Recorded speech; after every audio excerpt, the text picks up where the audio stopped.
ड्रामे के next episode में आप लोग देखेंगे कि जो खेल इफ्तिखार ने जुल्फ़कार के साथ खेलने की कोशिश की थी, उसी खेल में इफ्तिखार खुद को हारा हुआ महसूस कर रहा है। हूर को मरवा देने के बाद भी इफ्तिखार को लग रहा है कि वो अपने बेटे जुल्फ़कार की ज़िंदगी में मारिया की जगह नहीं बना पाएगा।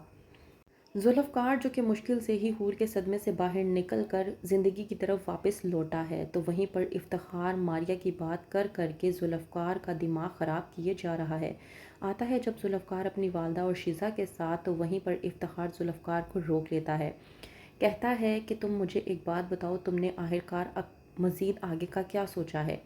इफ्तिखार की इस बात पर जुल्फ़कार जब पूछता है कि आप किस बारे में बात कर रहे हैं, और जुल्फ़कार को जब बताता है इफ्तिखार कि मैं किसी और के बारे में नहीं बल्कि मारिया के बारे में बात कर रहा हूँ। ज़ाहिर सी बात है, तुम्हें अब किसी जीवन साथी की भी ज़रूरत है और हूर तो वैसे ही मर चुकी है, तो बेहतर यह है कि तुम मारिया के साथ शादी कर लो, इस तरह से हमारा बिज़नेस भी बच जाएगा।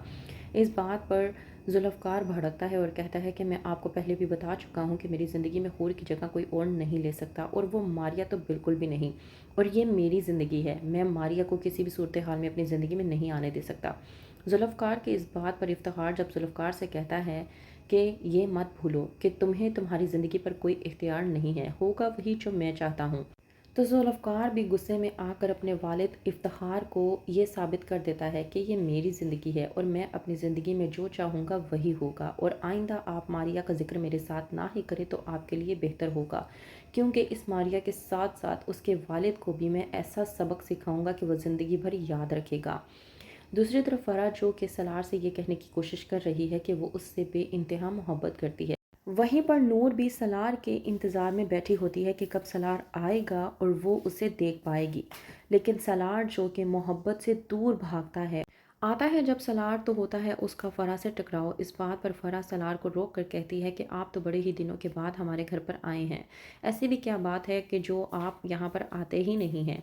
इस बात पर सलार बेइज्जती करने की कोशिश करता है फ़रा की, और कहता है कि तुम जानना चाहती हो कि मैं यहाँ पर क्यों नहीं आता, और ये जानना चाहती हो कि मैं यहाँ पर आखिरकार इतनी दिनों के बाद क्यों आया हूँ।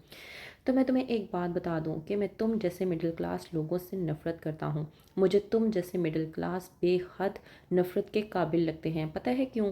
उसकी बड़ी एक वजह ये है कि तुम लोग दोगले होते हो। तुम लोगों के दिल में कुछ और होता है और तुम लोग अगले इंसान को कुछ और शो करवाते हो। इस बात पर जब फ़रा कहती है सलार को कि ऐसी कोई बात नहीं है, मैं तुमसे वाकई ही में मोहब्बत करती हूँ, तो सलार फ़रा की मोहब्बत का मजाक उड़ाते हुए कहता है कि मैं इस मोहब्बत का बहुत पुराना खिलाड़ी हूँ और मैं बहुत अच्छे तरीके से जानता हूँ कि मुझे क्या करना है, तो बेहतर ये है कि तुम अपने हाथ में रहो। सलार फ़रा को धक्का दे कर वहाँ से चला जाता है और फ़रा सीधा नूर के पास जा गिरती है। नूर को देखकर फ़रा बेइंतहा गुस्से में आ जाती है। वहीं पर साजदा जब नूर को देखती है इस कदर तैयार हुआ हुआ, तो उससे बर्दाश्त नहीं हो पाता कि नूर उसकी बेटियों से इस कदर हसीन कैसे लग सकती है। कहती है साजदा नूर से कि जाओ अभी और इसी वक्त जाकर मुंह धोकर आओ और तुम मुझे बगैर मेकअप के नज़र आओ। जब अंजुम देखती है नूर को तो उसका दिल दहल जाता है और वो कहती है अहमद से कि इसे देखकर साफ साजदा का सौतेलापन नज़र आ रहा है।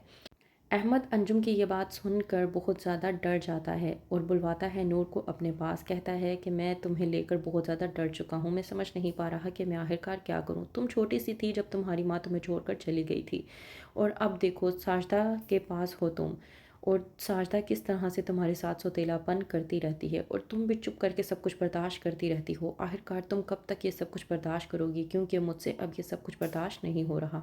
तो क्या करेगा अहमद अपनी बेटी नूर के लिए, किस तरह से स्टैंड लेगा, क्या होगा आगे? मज़ीद जानने के लिए देखते रहिए ड्रामा सीरियल इश्क में तेरे सदके।